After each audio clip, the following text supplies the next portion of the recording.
प्यारे प्यारे शास्त्र के जी प्यार से कहना एक बार मिलके बोलिए। सतगुरु माता सदिच्छा सविंदर हर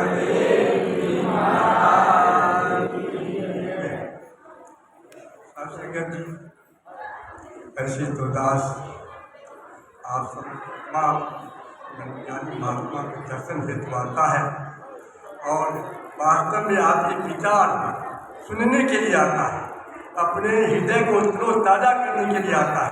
शास्त्री जी दास के पास ऐसा कोई शब्द नहीं जो आपके पास आपके चरणों में लग सके। फिर भी आदेशानुसार दास जो मिल बैठ कर आपके चरणों में जो कुछ सीखा समझा उसी में से कुछ शब्दों का सहारा लेगा। हो सकता है कुछ गलतियाँ होंगी, क्षमा। शास्त्री जी संतों ने कहा है कि कहन सुनने की बात नहीं, देखा देखी की बात, और दुल्हा दुल्हन एक भय तो फीकी भई बना। वास्तव में शास्त्र कि ब्रह्मज्ञानियों की एहसास है कि जब इस आत्मा को परमात्मा के साथ जब शादी हो जाता है, मिलन हो जाता है, तो संसार यूं फीका पड़ जाता है। जिस तरह से कि कोई दुल्हा जब शादी करने के लिए बड़ा सज करके जाता है और जब उस दुल्हा दुल्हन की शादी हो जाता है तो बारात अपने मुँह लेकर के वापस आ जाता है, इसका कोई महत्व नहीं रहता। इसी तरह से कहा गया है शास्त्र जी कि दुल्हा दुल्हन एक भय तो फीकी भई बारात। अगर वास्तव में ब्रह्म ज्ञान लेकर के ये संसार फीका नहीं दिखता, इस संसार में रस नहीं जाता, तो शास्त्र जी उसका ज्ञान नहीं समझा दे सकता है। तो शास्त्र जी वास्तव में ये ज्ञान मामूली ज्ञान नहीं है, ये सबकी समझ की बात नहीं है कि सबको समझ में आ जाए। ये प्रभु परमात्मा की कृपा से, ये गुरु की कृपा से ही ये ज्ञान सबको समझ में आएगा। इतनी सूचित ज्ञान है कि लोग कहते हैं क्या दिखलाया, ये तो कुछ नहीं दिखलाया, ये तो छक लिया झूठ करके निरंकारी है ना, ऐसा कर दिया, ऐसा दिखा दिया, कोई कहाँ देखे।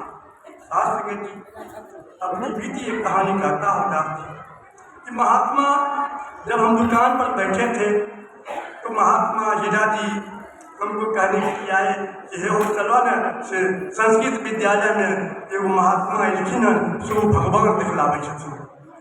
हम उनके शब्द में कहा कि जा जा जा तो देखा भगवान को दिखलावे छथिन।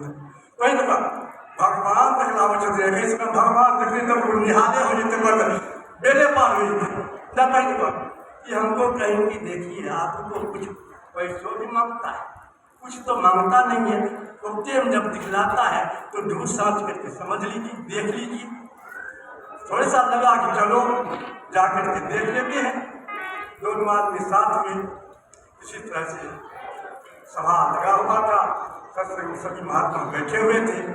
जब कुछ प्रवचन हुआ महात्मा का तो धीरे धीरे लगा कि अरे ये तो बिल्कुल सत्य की ही बात कर रहा है, इसमें एक झूठ का कोई लफ्ज नहीं है। तो थोड़े सा विश्वास जगा, और जब विश्वास जगा तो ज्ञान कक्ष में जब दास किया और जब ये ज्ञान मिला तो साथ संगत आपके चरणों की कृपा से एक पल में समझ में आ गया कि ऋषि को तो मैं खोजता था, क्योंकि इसके पहले दास रामानंदी में रामायण को रख करके पूजा करता था, उसको धूप आरती करता था।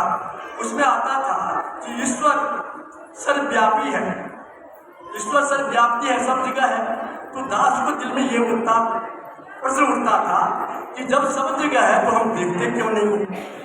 फिर से प्रश्न का उत्तर मन ही मन होता था कि वो ये हवा में विलीन है, जिस तरह हम हवा को नहीं देखते हैं इस तरह से इसको कैसे देखेंगे। तो ये मन की बात मन ही में रह जाता था। और जब ये सदगुरु ने ज्ञान दिया तो लगा कि अरे इसी को तो हम खोजते थे जीवन भर। तो बहुत प्रसन्नता हुई। साध संगत जी कबीरदास की वाणी है कि हेरत हेरत हे सकी कबीर आगे हेरा है, अब बुंद समानी सागरा फिर कभी आना है। वास्तव में कभी आत्मा परमात्मा से मुलाकात हो जाता है, एक रूबहू हो जाता है, तो ये आत्मा जब परमात्मा से मिल जाता है तो क्या करना है, इसका खुशी है साफ। इसी तरह से साध संगत जी आप कभी महात्मा इस परमात्मा का ज्ञान लेकर के आनंद से विभोर होकर बैठे हुए हैं। दास विशेष शब्दों का सहारा न देते हुए नीच शब्दों से क्षमा चाहेगा, प्यार से कहना।